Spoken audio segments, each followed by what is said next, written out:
examples of complex crime proper. Itong kaso na to, no, itong example na to, kinuha natin sa People versus Barbas, no? We just simplified the facts, no, the case. Mr. A public officer, tasked to issue cedulas, issued a cedula to Mr. B for 50 pesos. Later, Mr. A erased the name of Mr. B in the duplicate of the cedula, no? Then he sold the said duplicate, yung kopya, no, to another person, Mr. C, for 50 pesos ulit.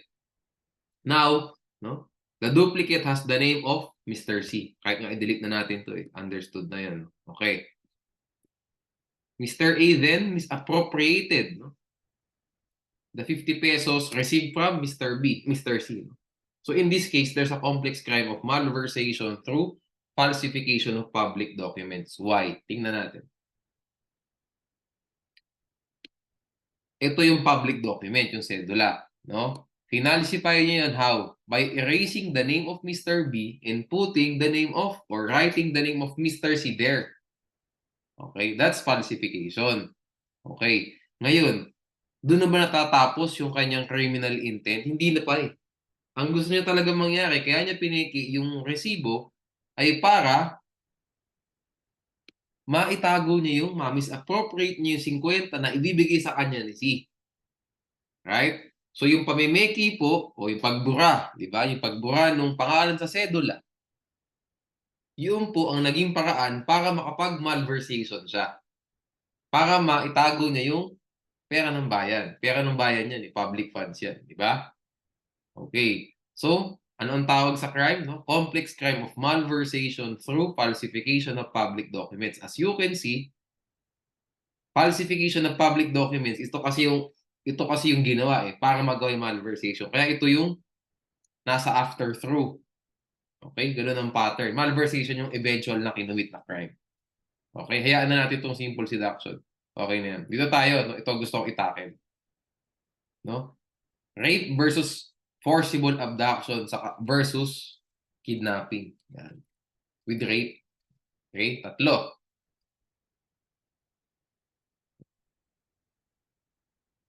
Wait lang na. Wala yung word.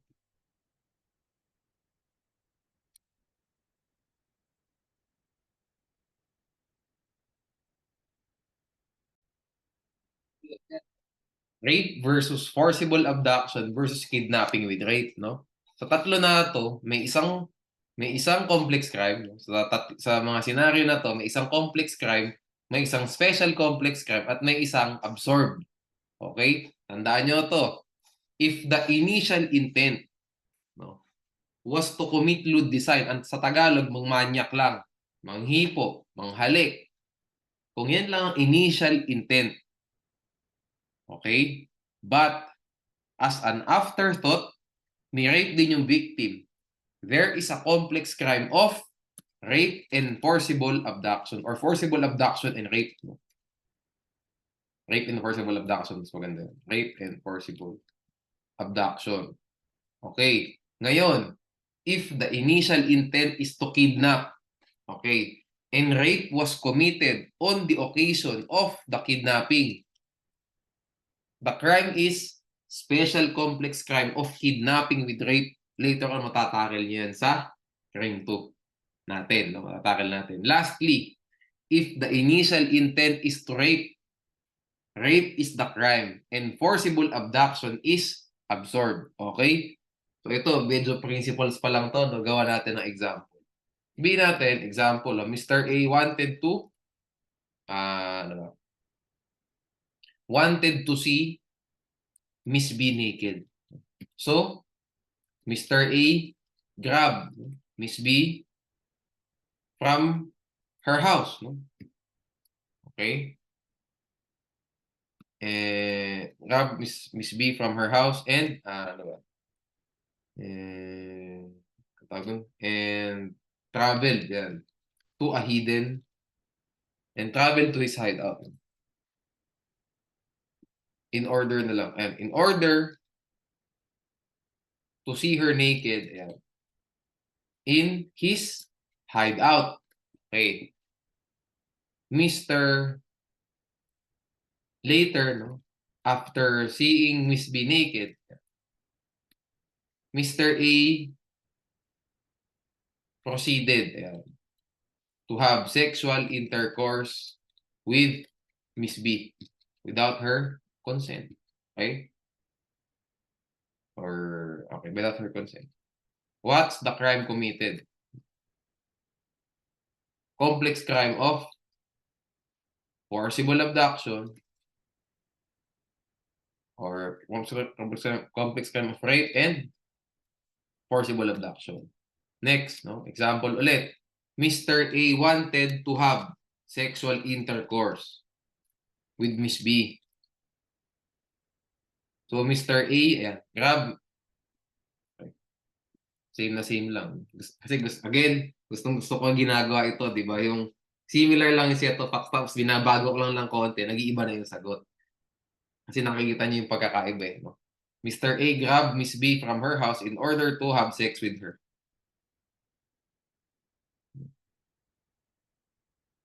Have sex with her. Once, no, they arrived at the hideout, Mr. A proceeded to have sex, no, with Miss B. Okay. He was successful in doing so. Okay. What's the crime committed? The crime committed is rape, no? Forcible abduction is absorbed. Kasi guys, yung forcible abduction po, essentially, ang ibig lang sabihin yan, a man, no? First, a person, no, with lewd design, no?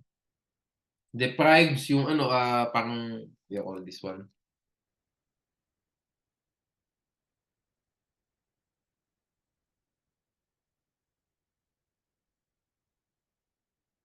a person, no?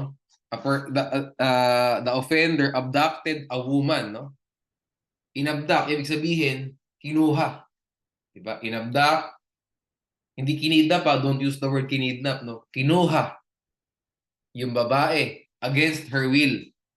And ang intent niya is merely to commit lewd designs or with lewd designs lang, no? Kaya niya kinuha, kaya niya dinakip, yun ang tawag. Kaya niya dinakip yung babae, ang tao, no? Yun lang dapat ang initial intent niya, lewd design lang ng manyak. Pero ang element talaga dyan, nandakip. Okay? Kaya nga ang forcible abduction, nako-confuse tayo sa rape, at ang forcible abduction, nako-confuse tayo sa rape at saka kidnapping. For forcible abduction yung parang metronome ulit natin, ang i-relate natin siya saan? Sa rape on one hand at saka on the other hand, kidnapping with rape. Yun. Okay. So tingnan natin ulit tong first example, no. Tingnan nyo, ang initial intent lang po ni Mr. A just to see Miss B naked. Lewd design lang, manyak lang. Pero later, nung nakita na si Miss B na naked, nakipag-sex na siya without Miss B's consent. What's the crime committed? Complex crime of rape and forcible abduction. Pero ito po sa second example, ang gusto niya na talaga, initial intent, is to have sex with Miss B. And dinakip niya si Miss B upang ma-accomplish yung intent na ito. Intent to have sexual intercourse, no? Once they arrived at the hideout, Mr. A proceeded to have sex with Miss B. Without her consent, of course. See the difference? Nasa initial intent. Kaya po inabsorb, no? Kaya na-absorb yung forcible abduction dito dahil yung abduction was just a means lang to accomplish the rape. Diba? Ginawa lang siyang paraan upang ma-accomplish yung rape. Kasi syempre, dinakip, tinagi sa hideout, dun ni rape, di ba? Para hindi makita ng tao, di ba? Pero initial intent is to rape already, so absorb na yung forcible abduction. Tandaan natin, magiging complex crime lang ng rape and forcible abduction if rape is an afterthought. Okay, last example. No? Papapahin ko lang ulit. Babaguhin lang natin ng konti.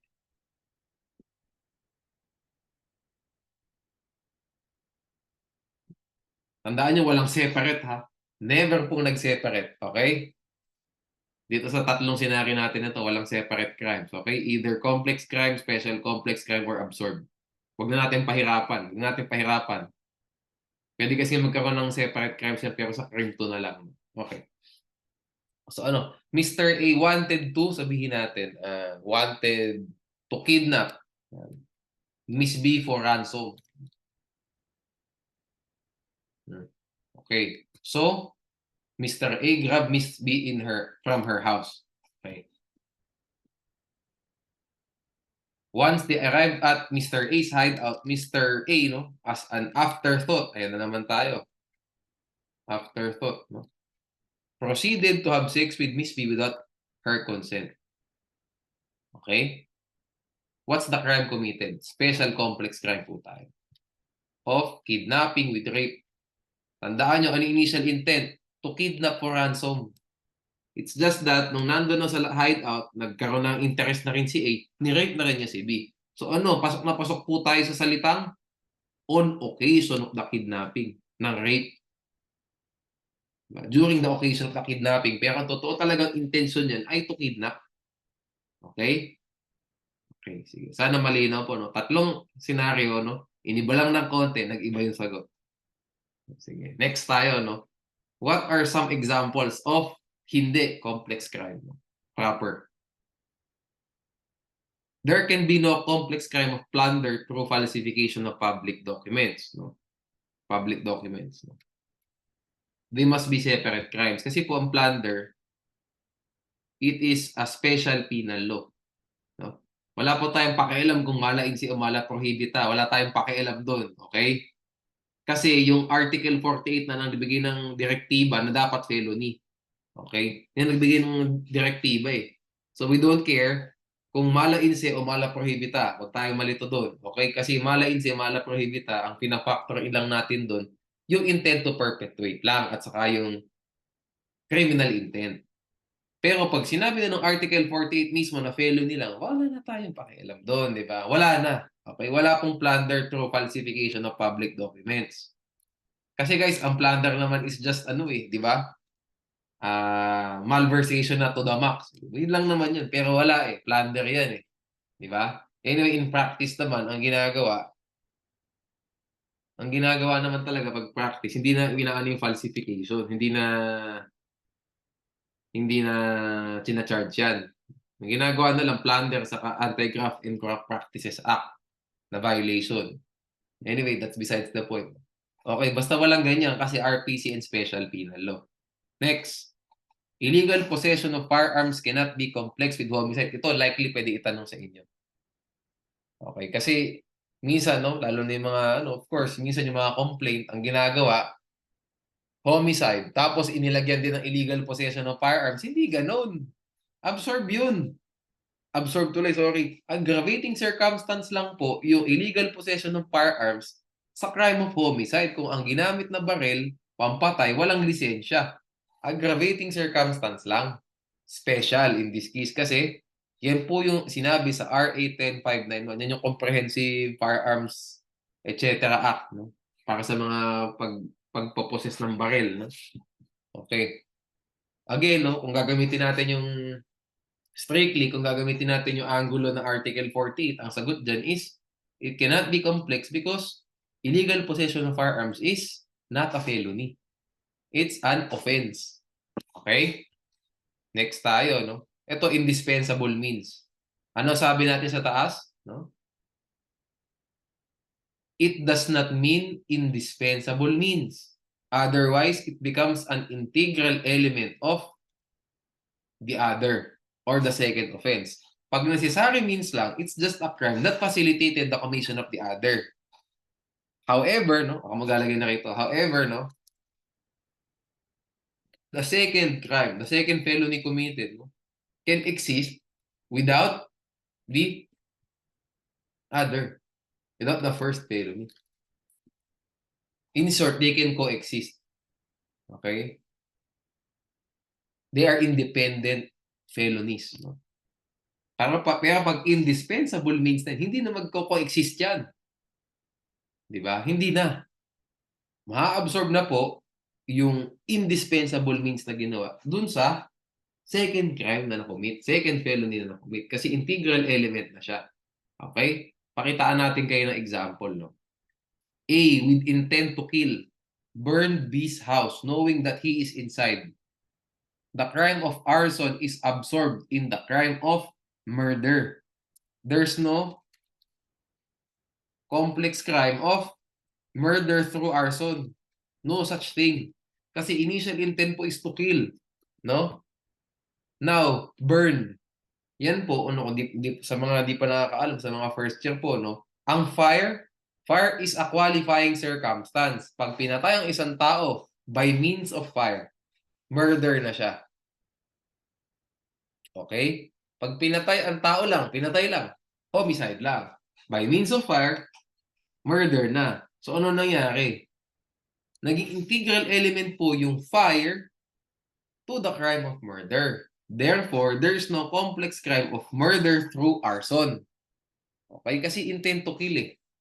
O ngayon, anyway, masyado nang complicated. Paano pag ang intention niya is to burn? Sabihin natin na lang dito. Tangent na lang. What if A's intention, no, is merely to burn the house? No? And no, as a result, and on occasion of the ano ba? The fire, on occasion of the fire, B was killed, no? As he was inside of the house. No? What's the crime? The crime is arson. Crime is arson lang, no? But the prescribed penalty, no? Under ano ba? The prescribed penalty, no? But the penalty for the crime, shall be death. Dapat yan, no? However, di ba? Since the death penalty, no, has already been suspended since the implementation, no, of the death penalty has already been suspended, diba? The offender shall suffer the penalty of reclusion perpetua. Okay? Anyway, criminal law to topic na to, no? Basta tandaan lang natin to isa. Pag intent niya is to kill, o sinunog yung bahay, knowing that B is inside, the crime of arson is absorbed kasi indispensable na po siya doon sa murder. Tanggalin mo yung element of fire, hindi na murder yan, homicide na lang. Okay? The crime of arson, in this case, destructive arson pala. Destructive arson is absorbed in the crime of murder. Okay? Sige. Hopefully malinaw. Ayan, no? Isa ko pa sinabi pala dito earlier, di ba nilagay ko dito, necessary means to commit.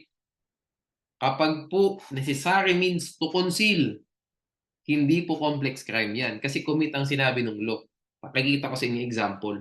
By the way, ito po yung commit, no? Ito example itong sedula na to. Para makapagnakaw na may ng public document. O di necessary means to commit yung ano, di ba? Falsification tapos malversation. Tingnan natin tong ano, mga senaryo, no? Kapag necessary means to conceal naman. A, after killing B, burn B's house to prevent discovery, diba? Of his DNA, of DNA evidence na lang, no? Of DNA evidence that, no, will implicate him. Diba? So, ayan, pinatay ni A sa loob ng bahay. Si B.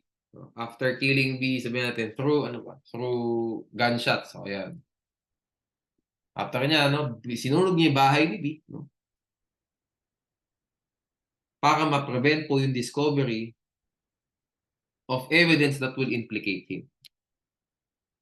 Ano po ang crime? There are separate crimes of homicide and arson. Okay? Kasi nga, necessary means to conceal. Ganun kasimple, di ba? Commit, conceal ang iba. Kapag commit, complex. Kapag conceal, separate crimes. Okay? Another pa example para malinawan tayo. A, after misappropriating public funds, no, falsified the payroll to make it appear that government employees received their salaries, no, where in fact, all the money went to A. Titingnan niyo lang po, ano ang nauna? Okay? O di pala ano ang nauna. Titingnan nyo po kung yung second crime, or in this case, yung falsification. Falsification na lang kung may second crime. Dito. Determine, no? Always check if the falsification was done no? In order to misappropriate, no? Or steal money, di ba? Steal the funds of the government, no? Or in order to escape, no? Hide, di ba? Hide, ano ba? Escape, hide. Exculpate himself from criminal liability, no? Or discovery of the felony committed. Tama ba tayo? Exculpate. Yep, tama, ano? Okay. Huwag natanggilan natin yung exculpate. Yan. Tingnan nyo, ha? If it was done to misappropriate, no? Appropriate or steal, there is complex crime, no? Of malversation through falsification of public documents, di ba? If it was done to what? To escape or hide, no? Hide the criminal liability, hide the criminal act, no? To escape, hide, to escape from, no? Escape from, yan. To hide the criminal act. If it was done to hide, no, the criminal act, there are separate crimes, okay, of malversation and falsification of public documents. Titingnan nyo kung ano ang nauna. Hindi pa ano ang nauna. Ano ang saysay, ano ang importance, ano ang dahilan. Ayun. Ano ang dahilan kung bakit nameki siya ng dokumento, nameki siya ng public document. Pineki ba niya to para ma-access niya yung pera? O pineki niya to kasi na-access niya yung pera, gusto lang niya itago? Okay? Yung first scenario, complex crime. Yun na nga yung people versus Barbas. Itong second example, itong second scenario, conceal, so separate crimes. Ulitin natin ulit yung example na to, yung question, yung facts na binigay ko, no? A, after misappropriating public funds, nakakuha na, no? Nakakuha na. Falsified the payroll to make it appear that government employees received their salaries where in fact all the money went to A. Kinuha mo na niya yung pera, tapos inilagay niya pagkatapos. O kunwari, itong 5,000 na kinuha ko, kasi nasa kanya yung pera, sabihin natin, no? Nasa kanya yung pera. After misappropriating public funds in his disposal. Kinuha mo na niya yung pera. Nasa kanya eh. Kinuha mo na niya. Tapos kunwari, ito, natanggap na to ni Juan de la Cruz, ni Pedro de la Cruz, yung payroll, no? Basically. Lahat, no? In short, goes employees yan.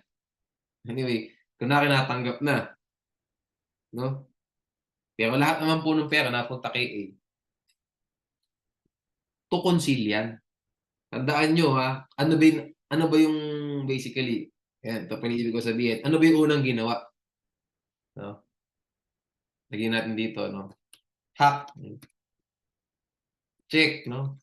What was the first crime committed by the public officer? If the first crime is to falsify, that is a complex crime.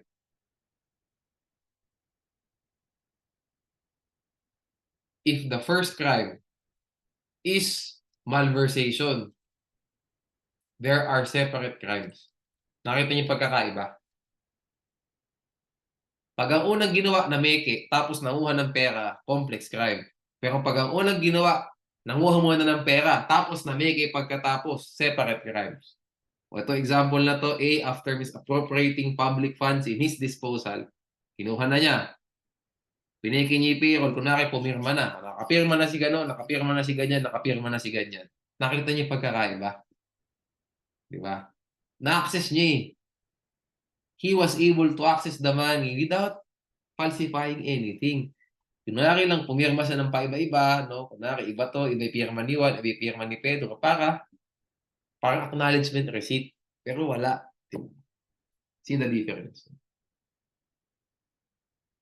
Wala talaga ng always, no? Check na lang. Check if the falsification was done in order to misappropriate. Huwag mo still, tagalan natin yan. Two, let's make it legalist. Gawin natin formal terms, no? Is appropriate the funds of the government or in order to hide the criminal act. Okay. Yan. Last, no? Ito medyo lilituhin ko kayo ng konti, ah. Guys, if you can see, yung mga example ko po na ito, public document. Public document sa mga yan, no? Sedula, public, no? Paano ngayon pag private document? Okay? Paano ngayon pag private document? Iba po ang treatment, no? Iba ang treatment. Okay. Sige. No, ito palang payroll, no? Payroll is a public document, no? In this scenario. Why? Kasi public document, no, later on na lang to sa CRIM 2, pero sasabihin ko na ngayon. Public document is defined as a document created, executed, or issued by a public official in response to the exigencies, no, of in response to the exigencies or in response to the official functions of his public service, or in the execution of which a public official intervenes. So in short, a public document is a document created by a public official in response to his official functions in public service. Yung malamang function yung gumawa ng payroll eh. Malamang, so, I don't know kung sino, kung treasurer's office ba yan o accounting department, whoever, ng government. No? I'm not sure kung sino dapat. Basta kung sino man ang gumawa niyan, that's a public document kasi you're making the payroll and it is issued by a public official in response to your official functions. Diba? Kasi kung function, accounting department, sabihin natin ang gumagawa, accounting department ng gobyerno, official function mo gumawa niyan eh, ng payroll, di public document. Diba? Okay. No? Well, obviously, CEDULA is a public document. Diba? Hindi naman na kailangang i-argue yun, no? Okay, in any case, no, gusto ko lang ilinawin yun, no? Kasi, pero po, pag payroll yan ng, payroll ng private corporation, payroll ng kumpanya, private document na yun. Okay?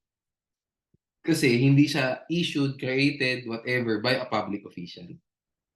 Okay? Unless ipapanotaryo nila. No? Of course, pag pinanotaryo mo, ibang usapan na yun. Kasi pag pinanotaryo mo, a public official will intervene.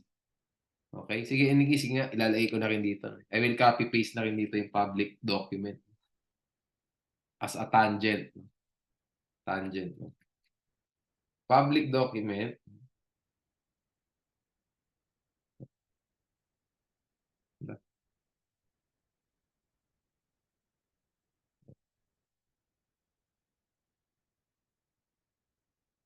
A public document, no, is a document created, executed, or issued by a public official in response to the exigencies, no, of the public service or, yan nga, no, kaya nakadash, no, lagyan na to, the exigencies or no, the official functions of the public service, no, or in the execution of which a public official intervened. No? Ang payroll ulit, sasabihin ko, it's a public document kasi it's issued by a public official in the exercise of his official functions.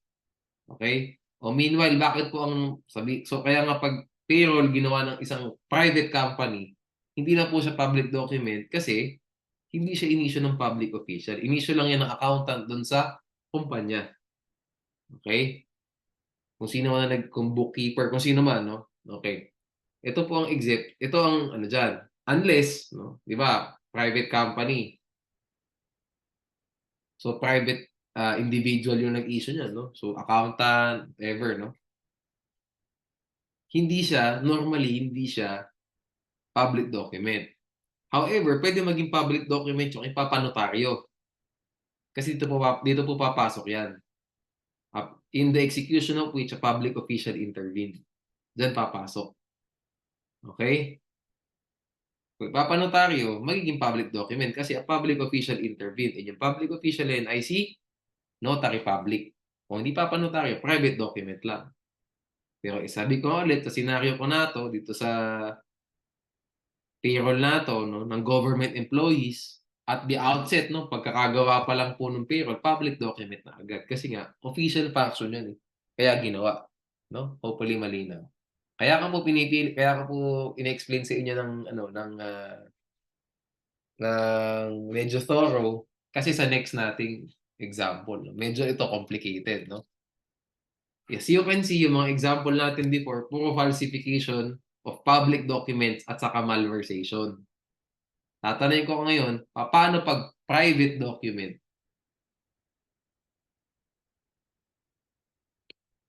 Mati estafa. Huwag nang kalimutan natin muna yung malversation. Anyway, sige, bigyan natin yung malversation. Pero sa estafa to normally. No? Pag falsification po ng private document, iba ang treatment. No? Pag falsification ng public document, dalawa ang senaryo. Either complex crime or separate crimes. Wait lang. I need to put this too. I need to put this also. No? So, ay, happened there.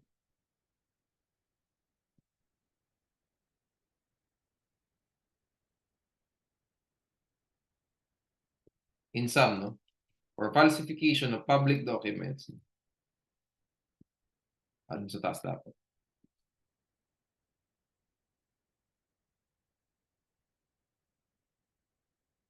There are two scenarios. No? Either complex crime or separate crimes. Tandaan nyo ha, two possible scenarios. Pag falsification of public crimes, either complex crime or separate crimes po. No? Hindi pwedeng one crime lang. Okay? Hindi pwede. Iba po pag falsification of private documents. Kaya medyo inuulit-ulit ko nga itong public document na to. Tingnan natin, no? Basahin muna natin. Under the doctrine of common element, yan ang tawag sa doctrine na yan, no? An element used to complete one crime cannot be legally reused to complete the other crime. No? Sabihin natin, yung element na ginamit mo sa isang crime, hindi mo na pwedeng gamitin sa other crime. Okay?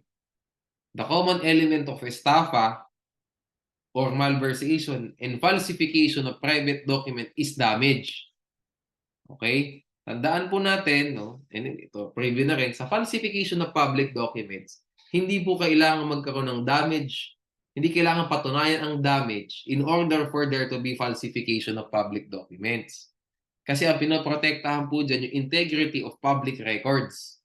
Meanwhile, for falsification of private documents, kasi purely private, purely civilian lang, purely private individuals po yung relationship.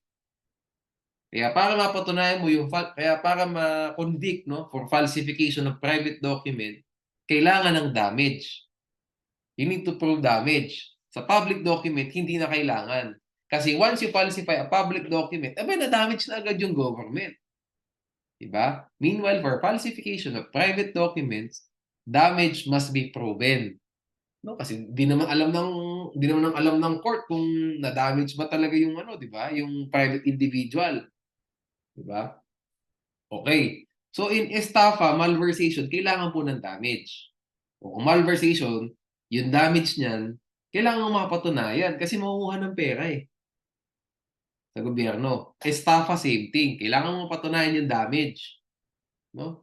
Nung itinago, no? Nung pinagkakatiwalaan mo yung pera, kailangan mapatunayan yung damage sa'yo. And yung damage na yun is yung nawala mong pera.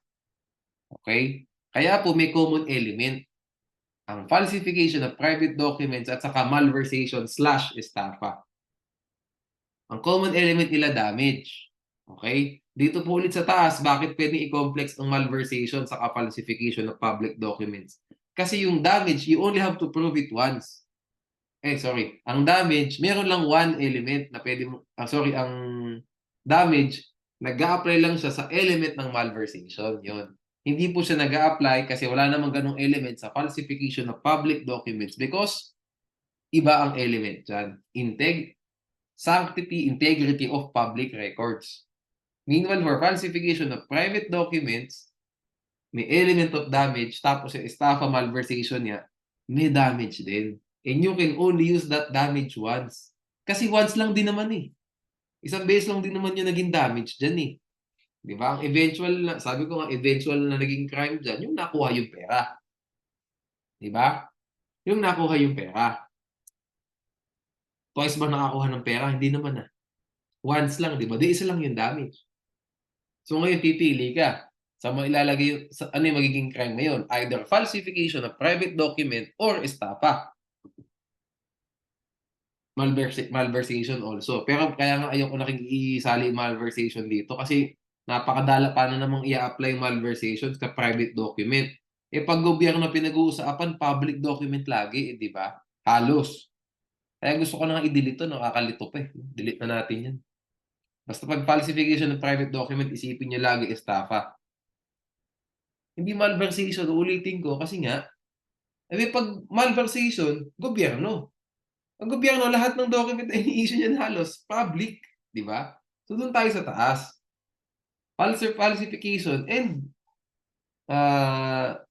falsification of public documents and malversation. Tapos for private documents, estafa naman. Kasi estafahan po ang nangyayari pag sa mga kumpanya. Di ba? Itinago ni manager yung pera, hindi ibinigay kay boss. Estafa yun. Di ba? Okay. Again, no? May damage po sa estafa, kailangan patunayan yung pera. Sa falsification, kailangan din eh. Kasi that's your proof na nagkaroon ng damage, yung nawala ng pera. And you can only use it once under the doctrine of common element. Tandaan nyo lang, no? Ang kailangan nyo matandaan dito sa doctrine of common element, reuse. Yan lang ang keyword. Pag naalala nyo sa salitang reuse, maaalala nyo na lahat. An element, no, used to complete one crime cannot be legally reused to complete the elements of the other crime. Ganun kasimple. Reuse ang kailangan nyo matandaan. For estafa and falsification, there is a common element of damage. Therefore, there is no complex crime of estafa through falsification of private documents. No? There's also no separate crimes of estafa and falsification of private documents. No? The only crime, the crime must be either estafa or falsification of private documents. Kaya attorney, tatanungin ako. Attorney, paano tayong malalaman kung estafa or falsification of private documents? Yan. Ito yung next. If falsification is a necessary means to commit estafa, the crime is only falsification. If falsification was used merely to conceal the estafa, no, the crime is estafa. Okay? Hack ulit. Lagyan ko ng hack. No? Determine what was the first. Yun na lang. Felony committed. Was it estafa or falsification of private documents? If estafa, the crime is estafa only. If falsification of private documents, falsification only. Yan yung hacks. Yan yung hack, no? Okay, so let's summarize everything. Tandaan nyo, ang dami nating na-tackle, no, sa complex crime proper, no? Meron tayo sa mga intent to kill, intent to burn, mga ganyan. Meron tayo dun sa lewd design, kidnapping, rape, ang daming senaryo, no? Ito yung isa. So in short, maraming angulo kung paano kayo tatanungin sa complex crime. So you need to expect that this will be asked in your bar in your final examination. Kasi ang daming goods na pwedeng itanong eh, di ba? And it's puzzling. That's why itatanong talaga yan. Okay. It's puzzling ba? Pero hindi mahirap yung mga example, di ba? It's puzzling, pero hindi yung talagang sobrang complicated. Perfect mixture. Okay. So, falsification of public documents at saka malversation. Ilan ang senaryo? Dalawa lang. Either separate crimes or complex crimes. Kailan po magiging complex crime? If the falsification was the necessary means to commit the malversation. If falsification of public documents is necessary to commit the malversation. Now, what if the falsification of public documents was the necessary means to conceal the malversation? Separate crimes. Ang hack po ulit, napakasimple lang. Tingnan nyo kung ano ang unang kinumit ng public officer. If the first crime is to falsify, if the first crime is falsification, to falsify. If the first crime is falsification, there is a complex crime of malversation through falsification of public documents. Now, if the first crime that was committed is malversation, there are separate crimes. Tingnan nyo na lagi kung ano yung unang crime. Basahin nyo mabuti yung facts. Ano ba yung unang kinumit? Okay, ayos tayo. Nilagay ko rin yung tangent na lang, extra info na lang dito, no? Pampahaba. Para maintindihan nyo rin, may context kayo. E di pag hindi, so what is a private document? E di a document that is not public. Ganun lang kasimple. Di ba? Para nyo malalaman kung private document o public. Tingnan nyo kung ano public. O di pag yung kasulangat nito, private na. Okay? Anyway, tapos na tayo ha. Dalawa lang ang scenario for falsification of public documents and malversation. Dalawa lang. Either complex or separate. For falsification of private documents and estafa, dalawa din ang senaryo. Ano yung senaryo na yun? Estafa only, falsification only. Kailan po magiging estafa only? If ang unang crime na nakomit, estafa. Tapos, nag-falsify para linisin, para i-hide, to conceal, no? The estafa that was committed. Okay lang po magiging falsification kung yun yung unang kinumit na crime. And eventually, para maka-estafa. Okay? Tingnan nyo lang, no? Maraming facts, maraming angle pwede kayong tanongin, pero doon kayo. Stick to these principles, no? Tigda dalawa lang ng senaryo yan. Senaryo sa public documents versus malversation, separate or complex. Ang senaryo sa falsification of private documents versus estafa, only falsification of private documents. Titingnan mo lagi kung ano unang to determine sa, 'di ba, sa first scenario, no, sa public documents.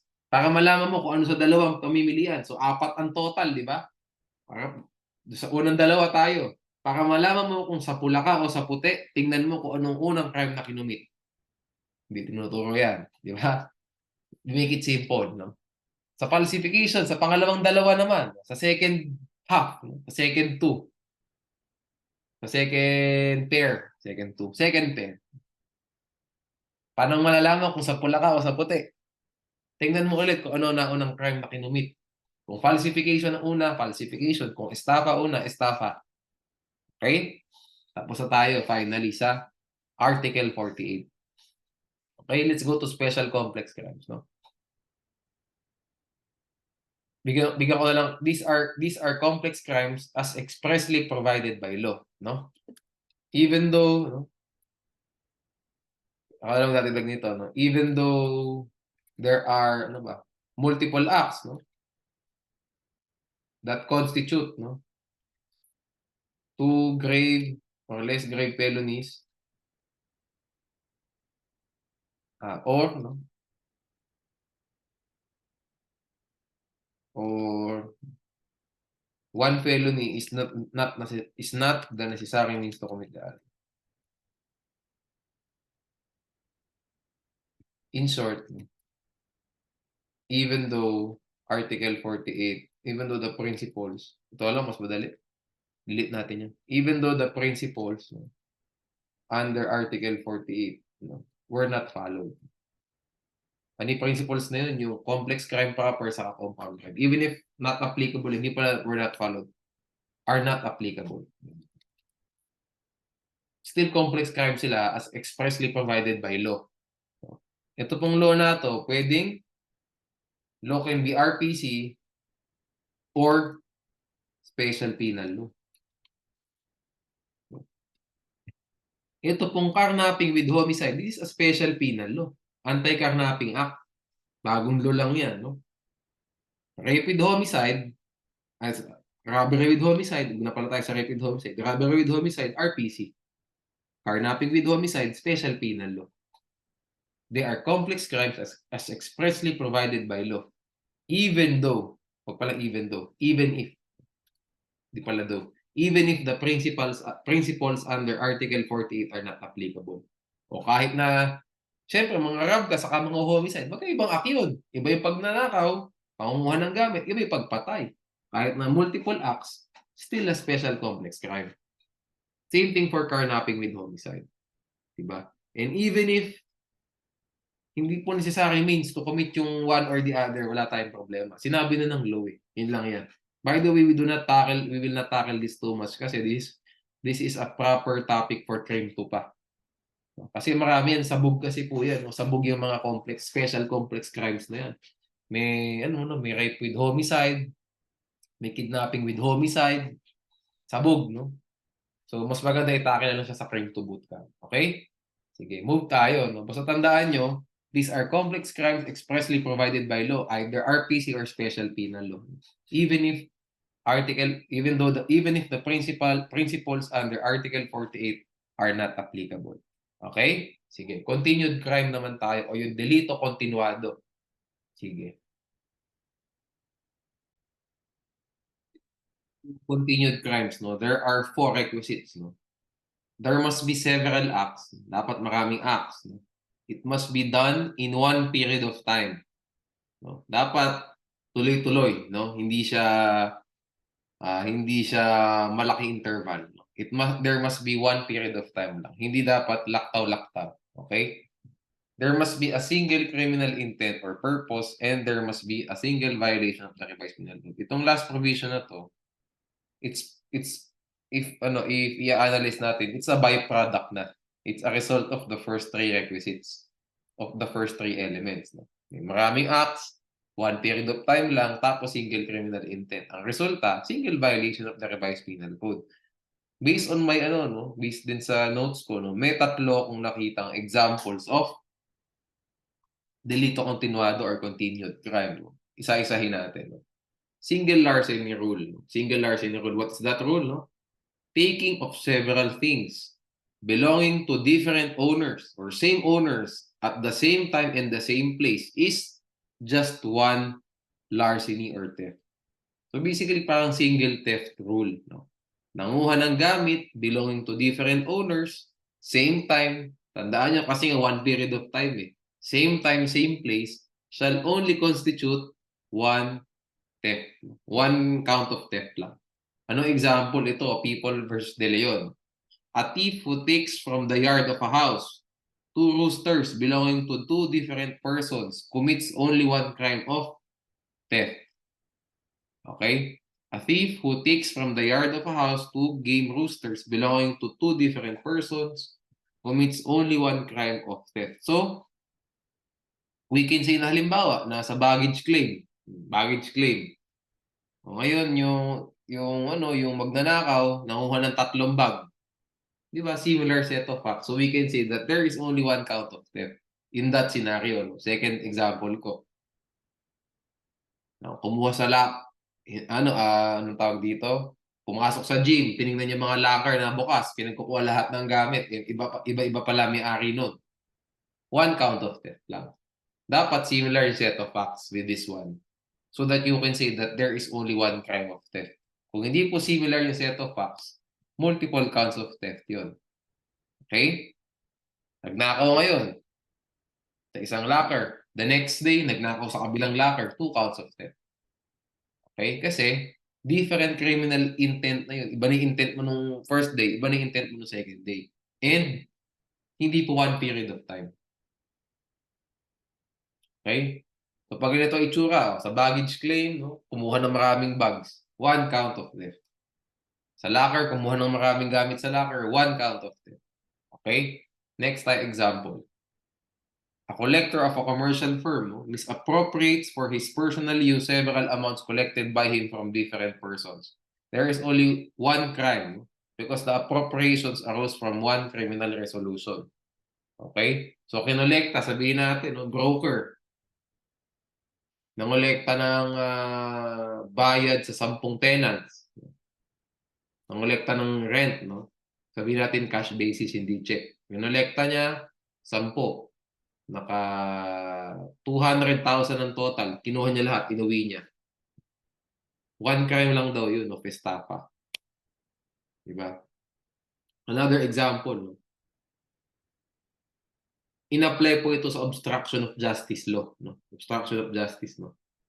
When petitioners, may dalawang act. When petitioners act, no, of allegedly preventing Ms. Masigay from appearing and testifying in the preliminary investigation. Preliminary investigation. Investigation. Preliminary investigation, guys, yun yung tawag sa investigation na ginagawa ng fiscal, ng prosecutor. No? Okay. Wala pa sa court. No? So, act of allegedly preventing Masigay from appearing, di ba? Hindi pina-appear sa preliminary investigation. And, ano yung pangalawang act? Act of offering evidence.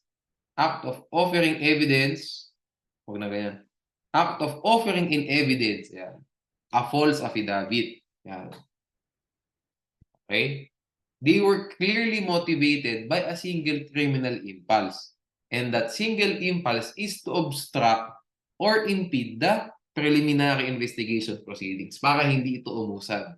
So, pine-prevent yung witness, tapos nagpresenta pa, nag-offer pa ng evidence na false affidavit. Okay? Sabi nila, single criminal intent lang daw yun. So, dapat 1 count lang ng violation of obstruction of justice. Hindi dapat 2 counts. Okay? Daan natin, no? Actually, hindi nga siya at one period of time, di ba? Pero sabi ng Supreme Court, di ba? Mag-ibang ano yan, for sure. Magkaibang dates yan. Iba to, pag-prevent, iba yung, pero, yun ang sabi, no? 2015 case, so medyo recent. No? Now, for knowledge principle, what does this mean, no? In Gamboa versus Court of Appeals, the court held that the accused cannot be held, no, to have entertained continuously the same criminal intent in making the first misappropriation on the first day and the subsequent misappropriation on the following or subsequent days. Why?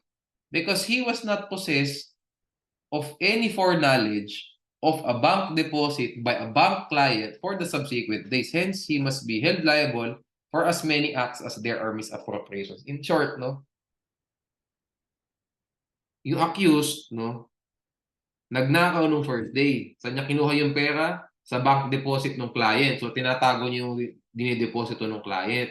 Hindi niya pwedeng sabihin na isa lang ang criminal intent niya for multiple days kasi hindi naman po siya wala naman po siyang knowledge na may magde-deposit on the next days. Diba? He did not have any foreknowledge of new bank deposits for the subsequent days. He does not know that.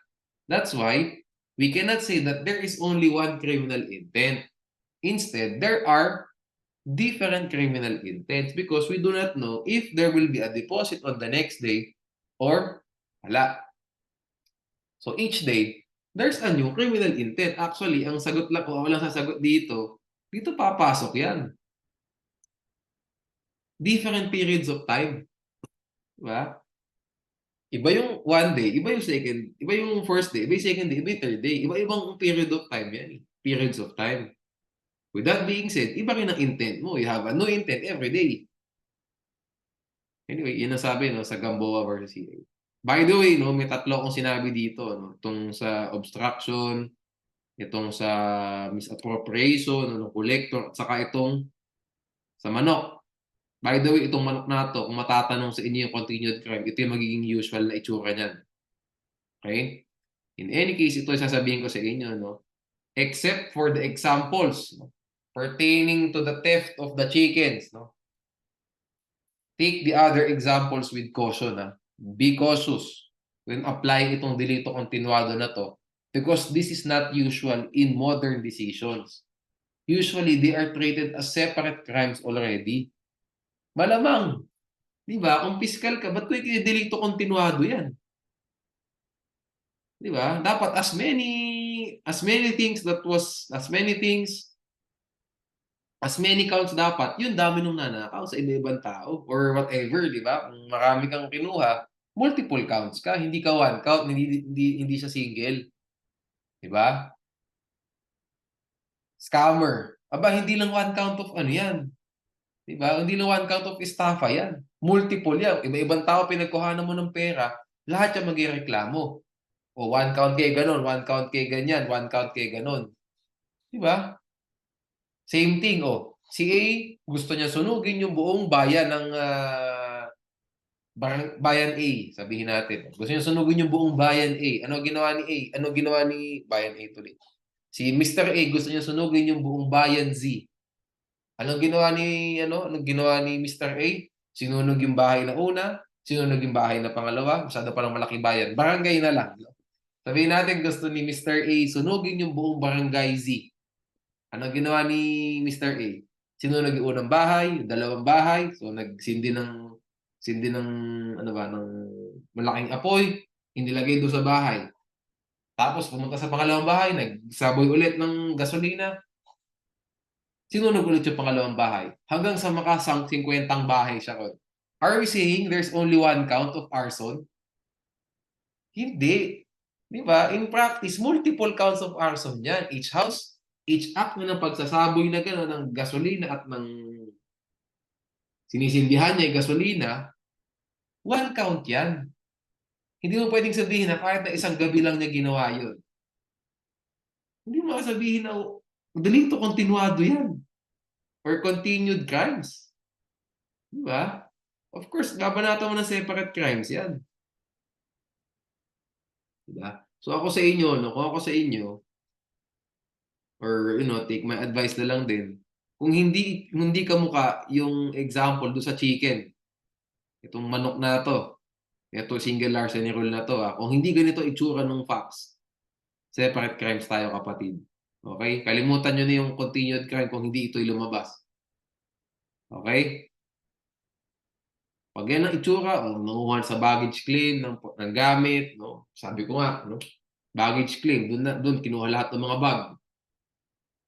Okay, sige, pwede natin i-apply ang continued crime. Pero kung hindi po ganun, hindi pag nanakaw yung itsura ng facts, forget about this one. Okay? Kamukha dapat ng manok na yan. Pinalitan mo lang, instead na manok, naging bag. Ganun. Naging kotse. Pero paano mo naman nanakawin dalawang kotse? Di ba? Kahirap naman nun. Anyway, so wag no? Bag, alahas,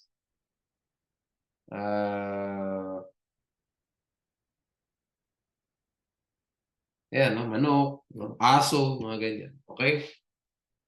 Okay. Pwede rin pala sa kotse, kaya lang carnapping yun. Multiple counts of carnapping ko nga, each car, buha ko yun. Sa ganito dapat mga ayan. Make it similar to this one. Okay? Sige. Okay. So a continued crime is not a complex crime. No? A continued crime is not a complex crime because the offender did not perform a single act. And one offense is not necessarily means to commit the other. No? Not being a complex crime, the penalty for continued crime shall not be imposed in the maximum period. So, ano lang? The penalty should only be that penalty prescribed by law for the crime. The penalty should only be that penalty prescribed by law. Okay. Basta the penalty should not be imposed in its maximum period unless there is an ordinary aggravating circumstance. Yun. Okay. Mas maganda. Okay. So we apply the prescribed penalty as it is unless there is an aggravating circumstance. In which case, i-maximum natin. Pero kung walang aggravating circumstance, let's just follow what prescribed what the law prescribes as the penalty for the crime. Kasi one count lang naman, no? Continued crime is not a complex crime because several acts, di ba? So hindi siya compound. Wala din naman nakalagay sa elements na necessary means. Di ba? Okay. So, ayan, no? Tapos na tayo dyan sa Article 48 and and similar and related topics, no? For the next video, mag-move na tayo we will move to justifying circumstance na. Medyo mabagal talaga yung first few provisions kasi first few topics kasi dito lang talaga lalabas yung tanong eh. Lalabas talaga yan sa compound saka complex crime proper. Lalabas. Ito sa continued crime, not so much. Let's just put it here for kasi kasali sa syllabus.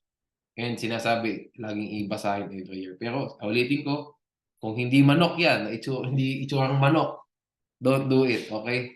Let's follow yung normal nating alam, which is either complex or separate. Okay? Sige. Yan. Okay, so yan, no? For the next video, tayo ha? Mag-justify tayo. Okay? Sige. Okay. Good night. Thank you.